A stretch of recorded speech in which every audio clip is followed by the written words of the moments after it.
எல்லாருக்கும் என்னுடைய அன்பும் வணக்கமும். இப்போ 2 நாளைக்கு முன்னாடி என்னுடைய தம்பி சாட்டை துரைமுருகன் அவர்கள் கைது செய்யப்பட்ட அந்த வழக்கு, அதுக்கான விளக்கம் அது கொடுக்கணும்னு நினைக்கிறேன். அதுக்காக தான் நான் அதை சொல்கிறேன். அந்த மேடையில் துரைமுருகன் பாடின பாட்டு உண்மையிலே அவருக்கு தெரியாது. அந்த பாட்டு தெரியாது. அந்த பாட்டை அவர் நான் பாடி தான் கேட்டிருக்கிறாரு. அந்த பாட்டுக்கு எங்களுக்கு எந்த சம்பந்தமும் இல்லை. அந்த பாட்டை இயற்றி அதை மெட்டமைத்து பாட வச்சு வெளியிட்டது அனைத்து இந்திய அண்ணா திராவிட முன்னேற்ற கழகம். அம்மையார் ஜெயலலிதா இருக்கும்போது பல நூற்றுக்கணக்கான மேடைகளில் அந்த பாடல் பாடப்பட்டிருக்கு. இதே கருத்து சொல்லப்பட்டிருக்கு. அன்னைக்கெல்லாம் இவங்களுக்கு வருத்தமோ கோபமோ இழிவோ அதெல்லாம் தெரியல. அதை திருப்பி நாங்கள் எடுத்து பாடும்போது ஐயோ அது அப்படி ஆயிடுச்சு இப்படி ஆயிடுச்சு அப்படின்ட்டு அவதூறு பேசுவது, அசிங்கமான அரசியல் பேசுவது, இதுக்கெல்லாம் ஆதித்தாய் அப்படின்னா உங்களுக்கு தெரியும். தோற்றுவாய் எதுன்னா அது திராவிட முன்னேற்ற கழகம் தான். ஒவ்வொரு தலைவர்களை பற்றியும் அவர் அந்த தலைவரே மதிப்புமிக்க கலைஞர் கருணாநிதி அவர்களே பேசுனதெல்லாம் இருக்கு.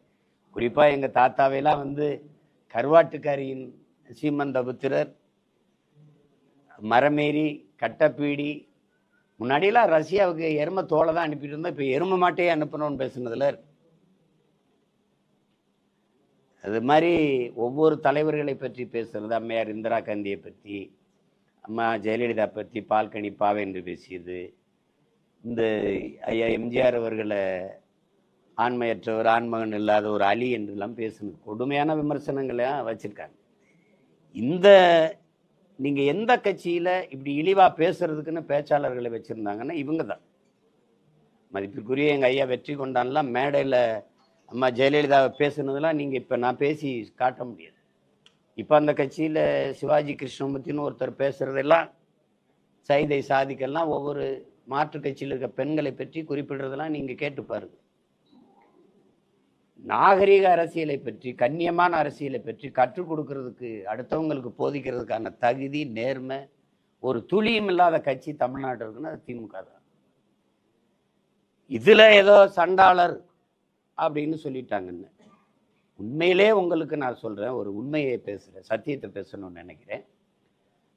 எங்களுக்கு தெரியாது சண்டாளர்னு ஒரு சமூகம் இருக்கு தெரியும். எங்கள் கிராமங்களில், சிற்றூர்களில், குறிப்பாக நாங்கள்லாம் பிறந்த ராமநாதர் சிவகங்கையில் சாதாரணமான சண்டாளப்பாவி இவனோட அப்படி பண்ணிட்ட சண்டாளப்பல இப்படிலாம் பேசுறது இருக்கு. நீங்கள் படங்கள்லேயே நீங்கள் பார்த்தீங்க, அடி சண்டாலி ஓம் பாசத்தாலேன்னு என் தம்பி அமீர் எடுத்த படத்துலேயே பருத்தியூரிலே வருது. அப்புறம் தம்பி ஜீவபிராஸ் படத்தில் சண்டாலி ஒன்றுன்னு ஒரு பாட்டு வருது. அப்போலாம் இவங்க பேசலை. பாஞ்சாலங்குறிச்சி நான் எடுக்கும்போது என்னுடைய பங்காளி வடிவேல் அவர்களை வச்சு ஒரு நகைச்சுவையில் அட சண்டாலா சண்டாலான்னு ஒரு வார்த்தையை பேசிடுவார். அப்போ எனக்கு தெரியாது, உண்மையிலே தெரியாது.